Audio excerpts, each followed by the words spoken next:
are expected. Locally up to 6 inches in northern Dorchester County. The areas affected include Dorchester, Wycombe-Oco, and Somerset counties. The hazardous winter weather conditions are expected from 6 a.m. Wednesday to midnight Eastern Daylight Time Wednesday night.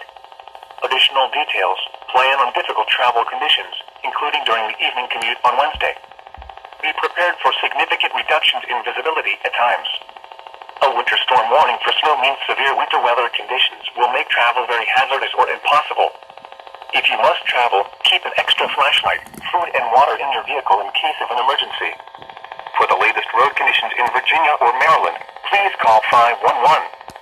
Repeating, a winter storm warning has been issued from 6 a.m. Eastern Daylight Time Wednesday until midnight Eastern Daylight Time Thursday for the following counties: in Maryland, Dorchester, Somerset, and Wycombe-Oco.